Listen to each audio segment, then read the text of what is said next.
الحمدللہ رب العالمین والصلاة والسلام على سید المرسلین اما بعد فاعوذ باللہ من الشیطان الرجیم بسم اللہ الرحمن الرحیم پڑھیے الصلاة والسلام علیک یا رسول اللہ وعلی آلک واصحابک یا حبیب اللہ الصلاة والسلام علیک یا نبی اللہ وعلی آلک واصحابک یا نور اللہ۔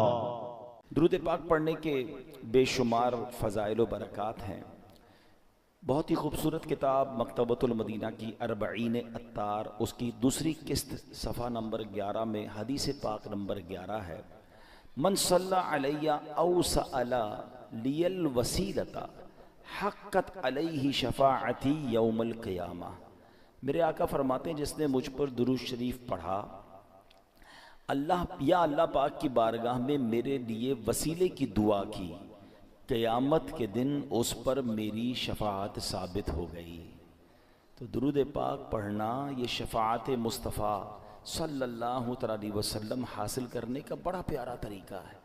اور بار بار ایک حدیث ہم ہر جمعے کو سنتے ہیں کہ حدیث پاک کا خلاصہ ہے کہ جو جمعہ کے دن 200 بار درود پاک پڑھے اس کے 200 برس کے گناہ معاف کر دیے جاتے ہیں۔ تو یہ دن خاص درود پاک پڑھنے کا دن ہے، جتنا ہو سکے اس دن ہم نے کثرت سے درود پاک پڑھنا ہے، محبت کے ساتھ با آواز بلند درود پاک پڑھ لیں۔ صلو علی الحبیب صلی اللہ تعالی علی محمد صلی اللہ علیہ وسلم۔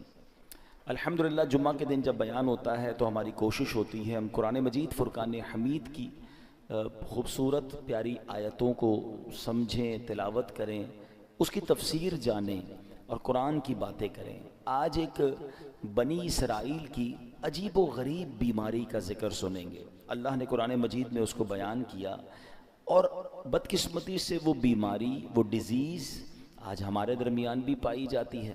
تو یوں سمجھیے کہ یہ ہمارے لیے بھی بڑی ریلیونٹ ہے، ہمیں بھی بہت غور سے اس کو سننا ہے کہ کہیں ہم میں سے کسی کے اندر یہ بری بیماری نہ لگ جائے، اور یہ بیماری ان کو کیوں لگی قرآن نے اسے بھی بیان کیا۔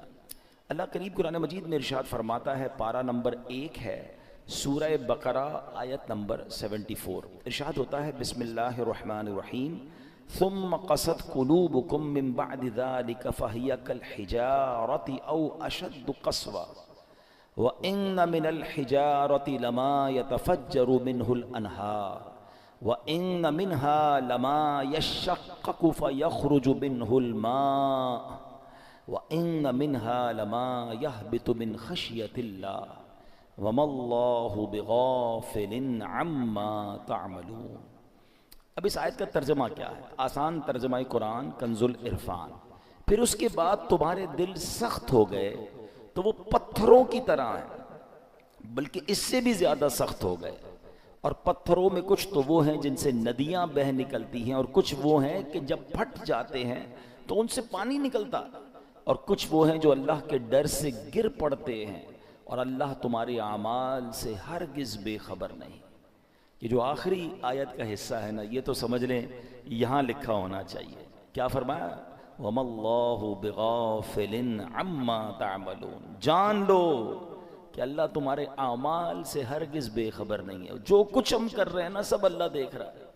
ہم بعض اوقات لوگوں سے، رشتہ داروں سے، دوستوں سے چھپانے کی کوشش کر رہے ہوتے ہیں، شہر تبدیل کریں گے، علاقہ تبدیل کریں گے، دروازہ بند کر دیں گے، دنیا میں کوئی نہ دیکھ لے۔ بار بار قرآن انڈیکیٹ کر رہا ہے وَمَا اللَّهُ بِغَافِلٍ عَمَّا تَعْمَلُونَ، اور جان لو کہ اللہ تمہارے اعمال سے ہرگز بے خبر نہیں، وہ دیکھ رہا ہے۔ تو کاش یہ خیال دل میں راسخ ہو جائے کہ میں جو کچھ کرتا ہوں، اچھا کر رہا ہوں یا برا کر رہا ہوں، رب دیکھ رہا ہے۔ اچھے کام میں بھی اچھا عجیب ہیں ہم لوگ نا، برے کام میں لوگ نہ دیکھ لیں اس کی ٹینشن، اچھے کام میں لوگ کیوں نہیں دیکھ رہے اس کی ٹینشن، کسی طرح لوگوں تک پہنچا دوں کہ میں نے کوئی اچھا کام کیا ہے۔ اگر یہ ذہن بن جائے نا کہ دنیا دیکھے نہ دیکھے اللہ دیکھ رہا ہے، اچھا کروں گا تو اجر اسی سے لینا ہے، اور اللہ نہ کرے برا کروں گا تو سزا بھی اسی نے دینی ہے، تو خیال تو اس کا زیادہ ہونا چاہیے نا، خیال دنیا والوں کا ہے۔ تو بہرحال اب آتے ہیں اس بیماری اور اس آیت کی طرف. اس آیت میں قرآن کریم فرقان حمید نے کیا ارشاد فرمایا؟ ثم قست قلوبکم من بعد ذلک، پھر اس کے بعد تمہارے دل سخت ہو گئے. یہ کس کی بات ہو رہی ہے؟ بنی اسرائیل کا ذکر ہو رہا ہے. ان پر بڑے انعامات ہوئے، بڑی مہربانیاں کی گئیں بنی اسرائیل پر. شکر کی بجائے یہ نافرمانی کرتے تھے. فرعون سے اللہ نے نجات دی، پھر انہوں نے ناشکری کی. تورات عطا کی، پھر ناشکری کی. بچڑے کی پوجا کی، اللہ نے اس پہ توبہ کی توفیق دے دی، پھر ناشکری کی. 70 افراد کو کوہ طور پر بلایا، انہوں نے پھر ناشکری کی.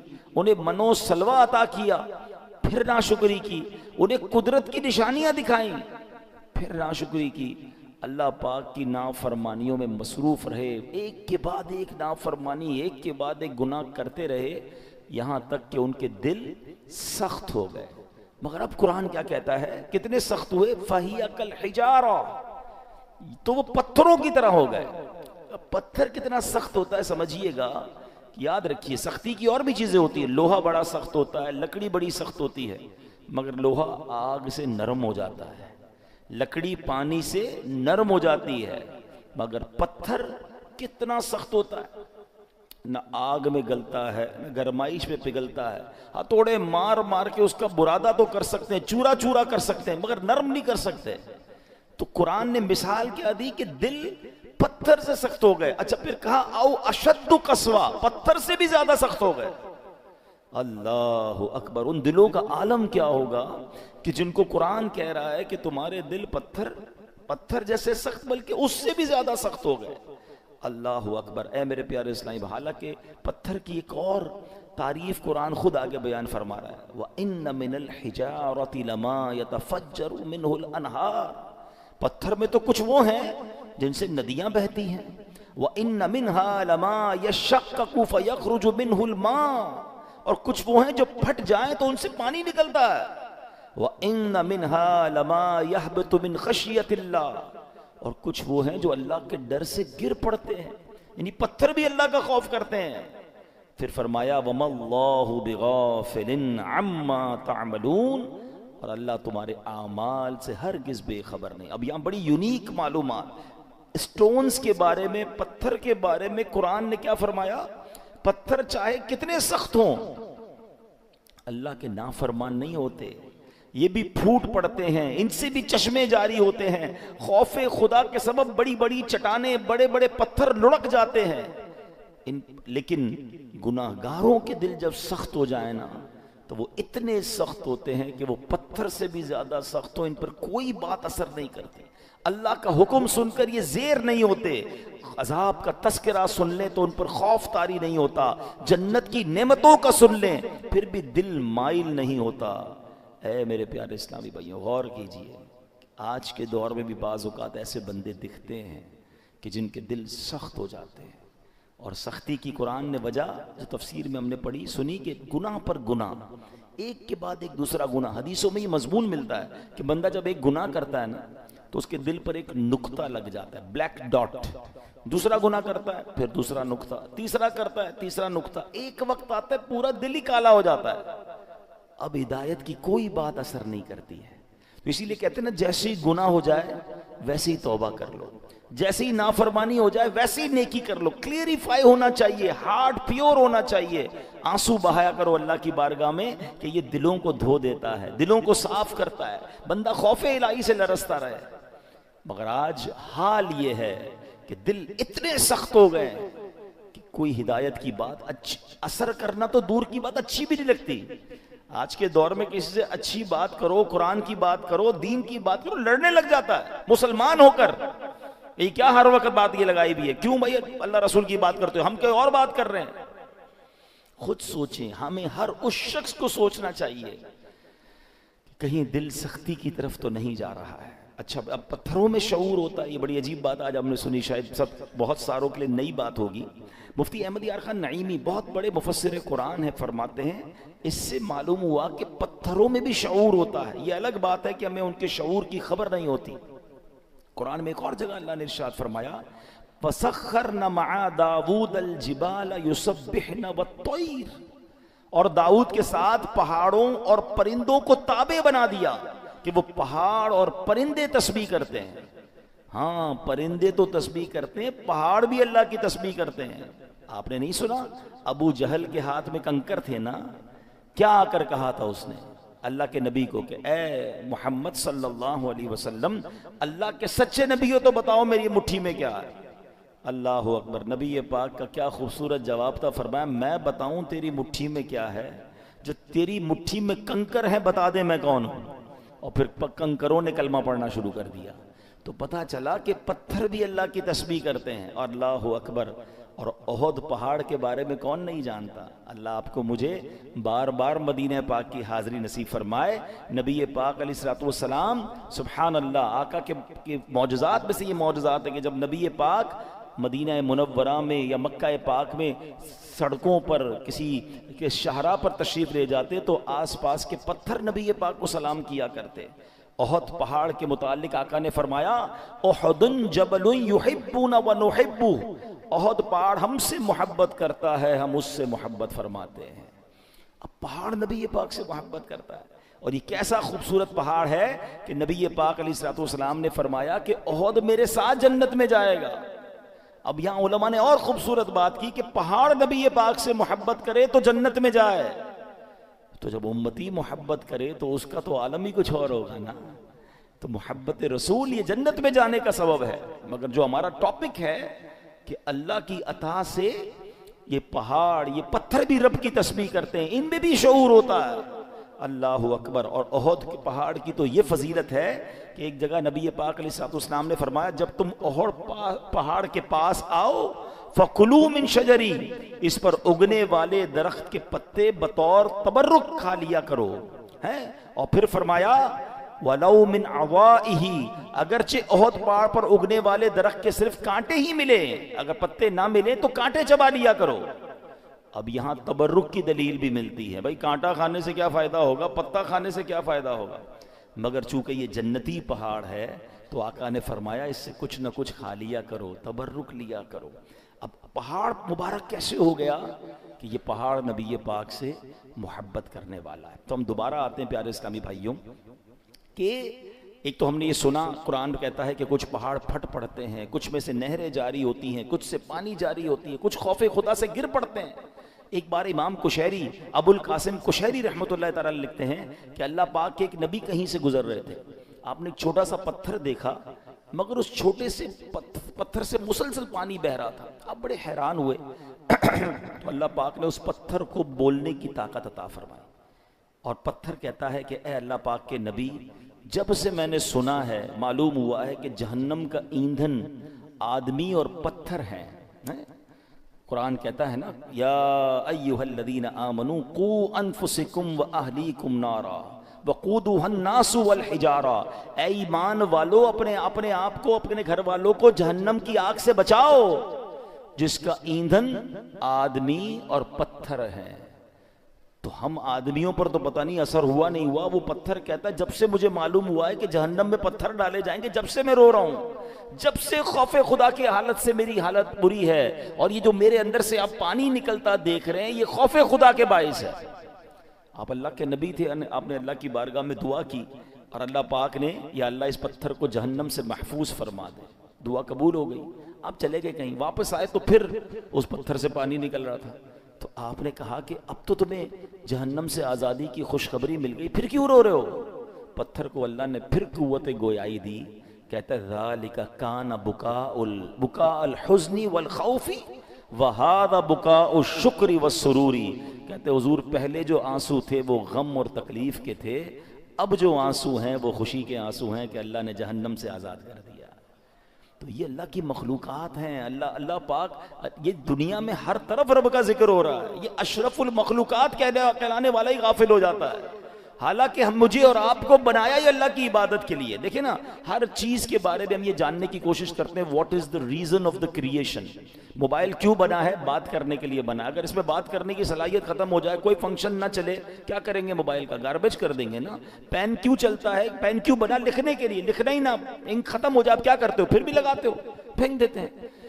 جو چیز جس لیے بنائی گئی اگر وہ کام نہ کرے تو اسے ڈسپوز کر دیا جاتا ہے.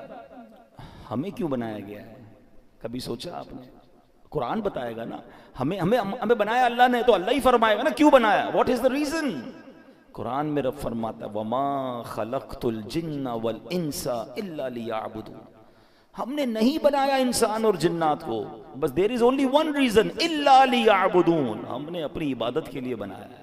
یعنی میں اور آپ بنے اللہ کی عبادت کے لیے, کام کچھ اور کر رہے ہیں. نمازیں ہماری قضا ہو رہی ہیں, روزے بہت بڑی تعداد میں لوگ نہیں رکھ رہے, اللہ کی عبادت سے دور, حالانکہ بنایا اس لیے گیا ہے. اور یہ پتھر کا واقعہ آپ نے سنا کہ یہ اس لیے رو رہا ہے کہ کہیں جہنم میں ڈال نہ دیا جائے. کبھی ہمارے آنسو بہے, کبھی ہمیں یہ خیال آیا کہ کہیں مجھے جہنم میں نہ ڈال دیا جائے, کہیں مجھے ایندھن نہ بنا دیا جائے جہنم کا. اللہ اکبر. اب آئیے بیان میں, جیسے میں نے شروع میں کہا کہ ایک بیماری کا ذکر ہوگا, اللہ اس بیماری سے بچائے, اور وہ بیماری ہے دل کی سختی. کیا کہا قرآن نے؟ ثم قست قلوبکم من بعد ذلک فہی کالحجارۃ او اشد قسوہ, پھر اس کے بعد تمہارے دل سخت ہو گئے تو وہ پتھروں کی طرح ہیں, بلکہ ان سے بھی زیادہ ہیں. اب دل کتنا اہمیت, کتنا امپورٹنٹ پارٹ ہے ہماری باڈی کا. پیارے آقا علیہ الصلوۃ والسلام حدیث پاک میں ایک جگہ ارشاد فرماتے ہیں الا وان فی الجسد مدعۃ واذا صلحت صلح الجسد كله واذا فسدت فسد الجسد كله الا وهي القلب. آقا نے فرمایا جسم میں ایک خون کا لوتھڑا ہے, وہ ٹھیک ہو جائے سارا جسم ٹھیک ہو جائے گا, اور جب وہ لوتھڑا بگڑ جائے نا تو سارا جسم بگڑ جاتا. اور سن لو, وہ لوتھڑا, وہ پارٹ آف دا باڈی بدعہ کیا ہے؟ وہ قلب ہے, وہ دل ہے. تو دل کا خیال میڈیکلی تو لوگ رکھ رہے ہیں, یار کولیسٹرول نہ ہو جائے, ہارٹ اٹیک نہ ہو جائے, بلڈ پریشر نہ ہو جائے, والز بند نہ ہو جائیں, وینز کھلی رہیں, بڑا خیال ہے. ٹھیک ہے, یہ تو ظاہری اس دل کی کیفیت ہے نا, مگر اگر اس دل میں ایمان ہی نہ ہو, اس دل میں معاذ اللہ سختی آ جائے, ہدایت کی کوئی بات ہی اثر نہ کرے, یہ دل معاذ اللہ غیبت, چغلی, بغض, کینہ, تکبر اور برائیوں کی آماجگاہ بن جائے تو یہ تو برباد کر دے گا نا, ایمان برباد کر دے گا. ہمیں جان لینے والے مرض کا ڈر ہے, ہم ڈسکس بھی کرتے ہیں, ڈاکٹر کے پاس بھی جاتے ہیں, ٹیسٹ بھی کراتے ہیں, جناب بتائیں ہارٹ اٹیک نہ ہو, میری باڈی ٹھیک رہے, کتنی ایکسرسائز کرنی ہے, everybody talk about it. وہ کیوں؟ کہ جان چلی جائے گی نا. مگر مجھے بتاؤ, جان جانا زیادہ خطرناک ہے یا ایمان جانا زیادہ خطرناک ہے؟ جان تو ویسے ہی جانی ہے, آج نہیں تو کل چلی جائے گی, مرنا تو ہے ہی, اس سے تو کوئی نہیں بچ سکتا. مگر ایمان سلامت لے کر قبر میں جانا یہ زیادہ ضروری ہے نا. تو یہ حدیث بھی بتا رہی ہے, قرآن کی آیتیں بھی بتا رہی ہیں کہ دل صاف ہونا چاہیے, دل اللہ کی رحمتوں کے نزول کی جگہ ہونی چاہیے. مگر جن کے دل سخت ہو گئے ہیں وہ غور کریں. اب آئیے میرے پیارے اسلامی بھائیوں, حدیث پاک, یہ دل کی سختی سزا کتنی بڑی ہے. اللہ کے نبی علیہ الصلوۃ والسلام فرماتے, ترمذی شریف کی حدیث ہے, ان ابعد الناس من اللہ قلب القاسی, فرماتے سخت دل والا سب سے بڑھ کر اللہ سے دور ہے. Nobody talk about it, کوئی بات ہی نہیں کرتا. ارے دل سخت ہے, یہ دل نرم ہے. اگر دل سخت ہو گیا نا تو پھر اللہ سے سب سے زیادہ دور وہ ہو جائے گا. حضرت مالک بن دینار جیسی عظیم ہستی کا فرمان سنو, فرماتے بندوں کو جو سزائیں دی جاتی ہیں ان میں سب سے بڑی سزا یہ ہے کہ بندے کا دل سخت کر دیا جاتا ہے. ہائے ہائے, نہ نماز میں دل لگے, نہ تلاوت میں دل لگے, نہ دعا میں آنسو بہیں, نہ ہدایت کی بات اچھی لگے. لوگ نعتیں سن کر رو رہے ہوتے ہیں اور ہم کہتے بند کرو یار, مزہ نہیں آ رہا. یعنی کوئی اچھی بات دل پر اثر نہیں کر رہی, تو چیک کرو کہ یار یہ دل سخت تو نہیں ہو گیا, دروازہ تو بند نہیں ہو گیا. یہ سب سے بڑی سزا ہے. حضرت مالک بن دینار کہتے ہیں بندے کو جو سب سے بڑی سزا دی جاتی ہے وہ اس کا دل سخت ہو جاتا ہے. کسی مسلمان کو تکلیف میں دیکھ کر ہمیں تکلیف محسوس کیوں نہیں ہو رہی ہے؟ کوئی بیچارہ غریب پریشان ہے, اس کو دیکھ کر مجھے فیل کیوں نہیں ہو رہا؟ اگر ہو رہا ہے اللہ کا شکر ادا کریں. اگر مسجد میں آنے کو جی چاہتا ہے اللہ کا شکر ادا کریں, اور مسجد میں آ کر بھاگنے کو جی چاہتا ہے, there is something wrong in your heart. اس سے بڑھ کر رحمتوں والی جگہ کون سی ہے؟ ہونا کیا چاہیے؟ اللہ کے گھر میں آؤں تو پیس, سکون, مزہ آ جائے. مگر کچھ لوگ مسجد میں آ کر بھی بے چین, آخر میں آئیں گے سب سے پہلے جانے کی کریں گے. خود سوچئے کیوں مجھے بے چینی ہوتی ہے؟ موبائل پر گھنٹوں بیٹھ جاؤں گا, دوست کے ساتھ چائے پینے گھنٹوں بیٹھ جاؤں گا, اللہ کے گھر میں مجھے تکلیف کیوں ہو رہی ہوتی ہے؟ جب تک بیماری کو ڈائگنوس نہیں کریں گے نا پھر حل نہیں ہوگا. آج میں آپ کو علاج بھی بتاؤں گا. اب آئیے دل کی سختی کے اسباب. What is the reason? نبی پاک علیہ الصلوۃ والسلام فرماتے ہیں ذکر اللہ کے علاوہ زیادہ کلام نہ کرو، بے شک زیادہ باتیں کرنا دل کو سخت کر دیتا ہے. یہ بہت جو بولتے رہتے ہیں نا، بہت بولتے رہتے ہیں، زیادہ باتیں نہیں، قلیل الکلام. اللہ کا ذکر کریں، تلاوت کریں، کم بولیں، کیونکہ زیادہ بولنے والا غلطیاں بھی زیادہ کرتا ہے نا. جھوٹ بھی نکل جائے گا، غیبت بھی نکل جائے گی، دل آزاری بھی ہو جائے گی، معاذ اللہ احساس نہیں ہوگا، علم نہیں ہوگا تو کلمہ کفر بھی نکل جائے گا. کم بولیں، سوچ کے بولیں. ایک جملہ سنا ہوگا آپ نے، پہلے تولو بعد میں بولو. ہم بول کے تول رہے ہوتے ہیں، پھر پچھتا رہے ہوتے ہیں، یار نہیں بولنا تھا، یار کیا بول دیا، یار مسئلہ ہو گیا، جھگڑا ہو. پہلے سوچ لیتے ہیں نا. آپ کے کسی بھی باڈی پارٹ کے گرد گارڈ نہیں بٹھائے گئے. یہ زبان ہے جس کو 32 گارڈ کا پہرا دیا گیا ہے. 32 دانت کے پیچھے زبان ہے نا، مگر جب یہ چلتی ہے سارے گارڈز پیچھے چھوڑ کر کسی کا دل توڑتی ہے، کسی کا سر پھوڑتی ہے، کسی کے خاندان برباد کر دیتی ہے. سوچئے، زیادہ بولنا دل کو سخت کر دیتا ہے. یوں ہی زیادہ ہنسنے سے بھی دل سخت ہو جاتا ہے. حدیث پاک میں ہے ان کثرت الضحک تمیت القلب، بے شک زیادہ ہنسنا دل کو مردہ کر دیتا ہے. ہر وقت ہنسی مذاق. کچھ لوگ ہوتے ہیں جن کا کام یہی ہوتا ہے، تو ہر وقت نہیں ہوتا. کبھی کبھی مزاح کرنا اور ہے، مگر ہنسی مذاق میں بھی دل آزاری کی اجازت نہیں ہے نا. آپ مسکرانے والی بات کریں، اچھی بات ہے، لیکن ہر وقت ایک ہی کام میں لگے ہوئے ہیں اور پھر جھوٹ بول بول کے ہنسا رہے ہیں، یہ دل کو مردہ کر دیتا ہے. اچھا، پھر زیادہ کھانا، بالخصوص حرام حلال کی پرواہ کیے بغیر کھاتے چلے جانا، یہ بھی دل کو مردہ کر دیتا ہے. تو اللہ کرے کہ یہ بھی ہمیں سمجھ آ جائے. آپ جب بھی دیکھ لیں آپ زیادہ کھائیں گے، آپ کو عبادت کو جی نہیں چاہے گا، آپ کو نیند آنے لگے گی، سستی ہو جائے گی. رمضانوں میں لوگ زیادہ عبادت کرتے ہیں، جو کم کھاتے ہیں آپ دیکھیں وہ عبادت زیادہ کر رہے ہوں گے. تو کم کھانا، اور حلال حرام سے تو پہلے ہی بچنا ہے، حلال ہی کھانا ہے. اب دل کو سب سے زیادہ جو نقصان دینے والی چیز ہے نا، موسٹ ڈینجرس، وہ ہے گناہ. گناہ کا جو سائیڈ ایفیکٹ ہے نا، جو گناہ چھوٹا ہو یا بڑا، جتنا بڑا گناہ ہوگا وہ اتنا دل کو افیکٹ کرے گا، مگر ہر گناہ دل کو ڈیمیج ضرور کرتا ہے. اس میں روحانیت کم کرتا ہے. اس کے اندر یوں سمجھیے برائی، جیسے جیسے برائی کرتا جائے گا، پھر کچھ لوگوں کی کنٹینیو عادت ہوتی ہے برائی کی، وہ دل کو سخت کر دیتی ہے. تو اے میرے پیارے اسلامی بھائیوں، قرآن کیا کہتا ہے؟ بل ران علی قلوبہم ما کانوا یکسبون. بل ران علی قلوبہم ما کانوا یکسبون، بلکہ ان کے کمائے ہوئے اعمال نے ان کے دلوں پر زنگ چڑھا دیا ہے. قرآن کہہ رہا ہے زنگ چڑھ جاتا ہے. اپنے ہی اعمال جو ہیں، برے اعمال دلوں پر زنگ چڑھا دیتے ہیں. اب یہ تو ہو رہا ہے، ہم تو کر رہے ہیں. اب حل کیا ہے؟ دل صاف کیسے ہوگا؟ دل نرم کیسے ہوگا؟ آئیے آج اس کا نسخہ بھی لے لیجیے، اور وہ بھی انشاءاللہ حدیث پاک سے ہی پیش کروں گا. اللہ کے نبی علیہ الصلوۃ والسلام فرماتے ہیں کہ بے شک جیسے لوہے پر زنگ چڑھتا ہے، ایسے ہی دل بھی زنگ آلود ہو جاتے ہیں. عرض کی گئی یا رسول اللہ صلی اللہ تعالی علیہ وسلم، دل کے زنگ کا علاج کیا ہے؟ ارشاد فرمایا موت کو کثرت سے یاد کرنا اور ذکر اللہ کی کثرت کرنا. اللہ کا ذکر یہ دل کا زنگ دور کرتا ہے. تلاوت قرآن یہ دل کا زنگ دور. آپ کو کبھی کبھی مزہ نہیں آئے گا، یہ بھی میں آپ کو بتا دیتا ہوں، پہلے سے بتا دیتا ہوں، کہ جس کے دل میں پرابلم ہوتی ہے نا، وہ جیسے ہی ذکر اللہ کرے گا اس کو نیند آنے لگے گی، تلاوت کرے گا بوریت شروع ہو جائے گی، مسجد میں آئے گا ٹینشن شروع ہو جائے گی. اب آپ کو میں ایک فارمولہ دے دیتا ہوں. پہلے ذہن بنا لیں کہ مجھے دل صاف کرنا ہے، مجھے گناہوں کا یہ زنگ اتارنا ہے، مجھے اللہ کی معرفت اپنے دل میں چاہیے. تو اب حل کیا ہوگا؟ اب اس کو دنیا کی ایگزامپل سے سمجھاتا ہوں. مثال کے طور پہ کسی کو بخار ہو جائے ہیں اور کوئی وائرس لگ جائے، کھانا اچھا نہیں لگے گا، پانی اچھا نہیں لگے گا، چائے اچھی نہیں لگے گی، جوس اچھا، گھر والے بیچارے سوپ بنا کے دیں گے، نہیں کھانا ہے، منہ کڑوا ہو جاتا ہے. اب کیا کرتے ہیں؟ اچھا نہیں لگتا پھر بھی کھاتے ہیں.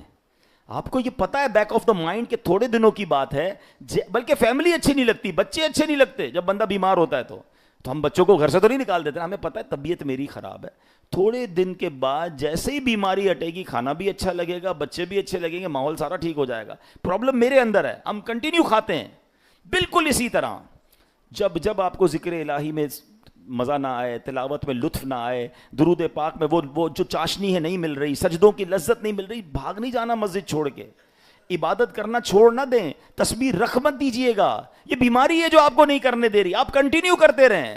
ایک وقت آئے گا دل کا زنگ دور ہوگا، ہر ذکر الہی آپ کو مزہ دینے لگے گا، ہر سجدے میں آپ کو معرفت ملنے لگے گی، ہر تلاوت کا ذوق آپ کو ملتا رہے گا، آپ دعا کے لیے ہاتھ اٹھائیں گے آپ کے آنسو بہنا شروع ہو جائیں گے، کیونکہ اس ٹائم تک آپ کو یہ کرنا پڑے گا تاکہ یہ دل کا زنگ دور ہو جائے۔ اور جب اللہ کے نبی نے فرما دیا ہے کہ موت کو کثرت سے یاد کرنا اور ذکر الہی دلوں کے زنگ کو دور کرتا ہے، ایک اور پرابلم یہ ہے ہم موت بلائے بیٹھے ہیں، ہمارے سامنے جنازے اٹھ رہے ہیں، ہمارے سامنے لوگ دنیا سے جا رہے ہیں، ہم قبرستان جاتے ہیں وہاں بھی لوگ فون پہ مستی مذاق کر رہے ہوتے ہیں۔ ارے پہلے کا دور کیسا تھا، جب جنازہ ہوتا تھا نا میت کے رشتہ دار کو ڈھونڈنا مشکل ہو جاتا تھا، لوگ کہتے کیسے ڈھونڈے، سارے ہی رو رہے ہیں۔ اور سب کیوں روتے تھے؟ ان کو میت سے اتنا پیار نہیں ہوتا تھا، سب کو اپنی موت یاد آتی تھی، وہ قبرستان دیکھ کر سمجھ جاتے تھے کہ ہم نے جانا ہے، مگر ہم موت بھلائے بیٹھے ہیں۔ کبھی کبھی ان چیزوں کو یاد کرنا چاہیے۔ آگے سنیے، پیارے آقا علیہ الصلوۃ والسلام کی ایک مرتبہ ایک عورت نبی پاک بی بی عائشہ صدیقہ رضی اللہ تعالیٰ عنہا کی خدمت میں حاضر ہوئی، دل کی سختی کی شکایت کی۔ حضرت عائشہ نے فرمایا اکثری من ذکر الموت، موت کو کثرت سے یاد کرو۔ چند دن کے بعد وہ عورت آئی اور بی بی عائشہ کا شکریہ ادا کرتی ہیں، کہتی ہیں حضور جب سے میں نے موت کو یاد کرنا شروع کیا یہ بات رنگ لائی ہے، میری دل کی سختی دور ہو گئی ہے۔ تو کاش ہمیں یاد آئے، کبھی کبھی ویسے ہی قبرستان چکر لگا لیا کریں، دعا پڑھنے چلے جائیں، اندازہ ہو کہ دیکھو کون کون چلا گیا، کسی کا بڑا محل تھا، کسی کا ڈیفینس میں بنگلہ تھا، ڈیفینس کے قبرستان ہی چلے جائیں تو ڈیفینس میں رہنے والے وہاں تدفین ہے نا۔ ایک اور چیز سمجھا کریں آپ، دنیا میں اور آپ ایک سیکوینس کے ذریعے آئے ہیں، پہلے میرے دادا آئے ہیں، پھر میرے والد آئے ہیں، پھر میں آیا، پھر میرے بچے آئے ہیں، پھر ان کے بچے، یہ سیکوینس ہے نا۔ دنیا سے جانے کی یہ سیکوینس ضروری نہیں ہے، ایسا نہیں ہو کہ دادا ہی پہلے جائیں گے ابو ہی بعد میں جائیں گے پھر میں جاؤں گا، نہیں، دادا دنیا میں ہوتا ہے پوتا چلا جاتا ہے، والد ہوتا ہے جوان بیٹا چلا جاتا ہے۔ آپ نے نہیں دیکھا قبرستان جائیں نا، 15 سال کے بچے کی بھی قبر ملے گی، 5 سال کے بچے کی قبر بھی ملے گی، 75 سال کے بوڑھے کی قبر بھی ملے گی۔ اٹ مینز میں بھی کبھی بھی جا سکتا ہوں۔ اچھا، ہم میں سے کئیوں کو جنازے کی قبرستان کی دعا یاد ہوگی، یہ کتنی میننگ فل دعا ہے، مگر سمجھیں تو نا کیا دعا ہے؟ السلام علیکم یا اہل القبور یغفر اللہ لنا ولکم وانتم سلفنا ونحن بالاثر۔ مشکات شریف حدیث کی دعا ہے، پیارے آقا یہ دعا کیا کرتے۔ معنی کیا ہے؟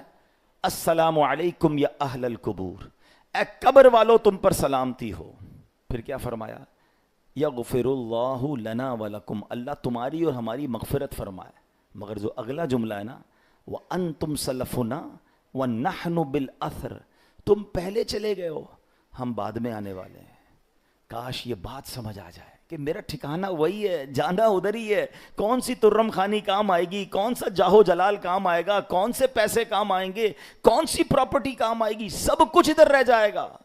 اعمال کام آئیں گے، 2 گز کی قبر ہے، اربوں پتی کو بھی لٹھے کا کفن ہے اور فٹ پاتھ پر مرنے والے کو بھی وہی کفن ہے، یہ میرا لباس ہوگا، یہ میری قبر ہوگی۔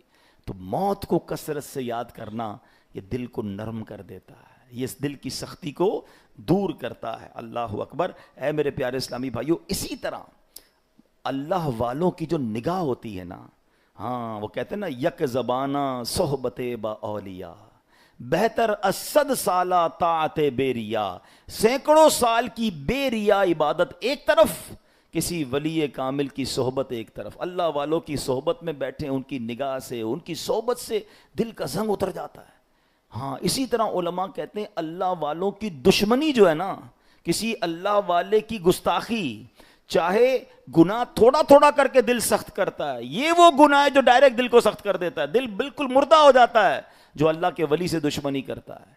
تو اے میرے پیارے اسلامی بھائیوں، اللہ والوں کی صحبت اختیار کریں، نیک لوگوں میں بیٹھا کریں، تلاوت قرآن کریں، ذکر الہی کریں، موت کو کثرت سے یاد کریں، تو یہ دل جو ہے اس کی سختی سے ہم محفوظ رہیں گے۔ وہ پتھروں کے بارے میں دیکھیں نا کہ پتھر خوف خدا سے روتا ہے، پتھر ذکر الہی کرتا ہے۔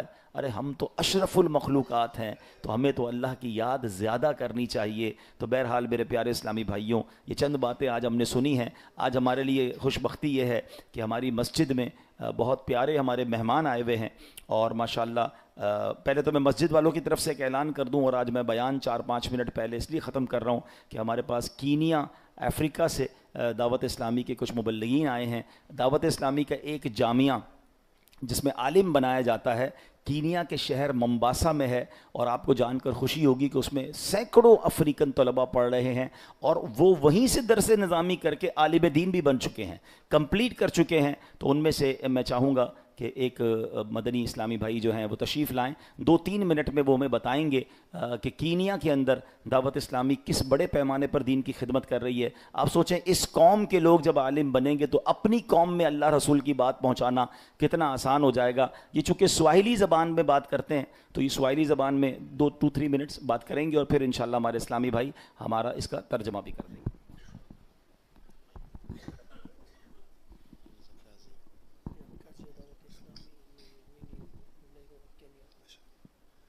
بسم اللہ الرحمن الرحیم، الحمد للہ والصلاة والسلام على رسول اللہ صلی اللہ علیہ وسلم.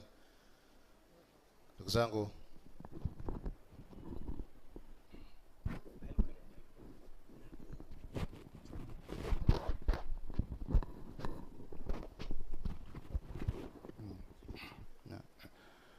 zangu, baada ya kumshukuru Allah subhanahu wa ta'ala na kumtakia rahma na amani bwana Mtume sallallahu alayhi wasallam, leo kwa bahati yetu nzuri tumeweza kuhudhuria katika sehemu kama hii, sehemu ya defense kama tulivyofahamishwa, na halikadhalika katika sehemu ya Karachi. Tumshukuru Allah subhanahu wa ta'ala kwa sababu ya kuhudhuria sehemu kama hii ambao ndani yake apatikana mtu mzuri katika ulimwengu kama huu, Sheikh Tariqat Amir Ahli Sunnah. Mimi hupenda kusema kila siku kwamba shukuri ya da'wat Islami, shukuri ya Amir Ahli Sunnah, kwa sababu Amir Ahli Sunnah na da'wat Islami kwa jumla imefanya kazi kubwa sana katika ulimwengu. Leo kwa sababu hii sisi kutoka Afrika tuko hapa mbele yenu, hasa katika Afrika ya Mashariki, nchi ya Kenya.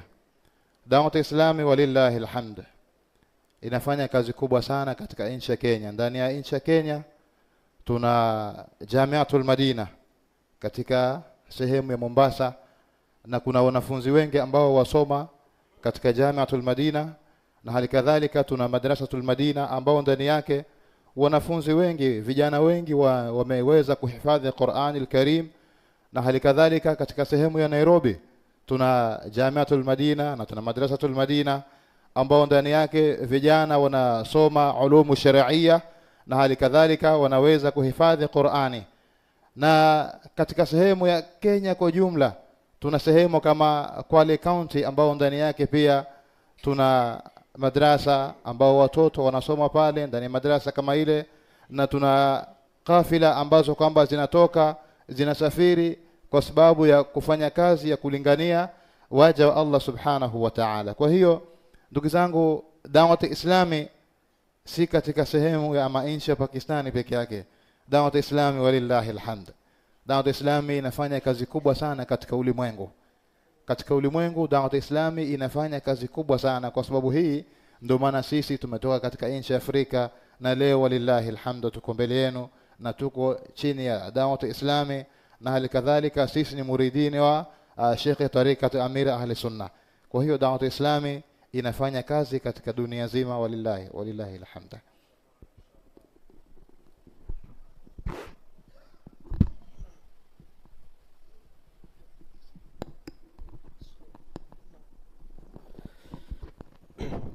سب سے پہلے انہوں نے دعوت اسلامی اور امیر اہل سنت دامت برکاتہم العالیہ کا شکریہ ادا کیا کہ الحمدللہ عز و جل امیر اہل سنت دامت برکاتہم العالیہ اور دعوت اسلامی کا یہ فیضان ہے کہ پوری دنیا میں الحمدللہ دعوت اسلامی دین متین کی خدمت کر رہی ہے۔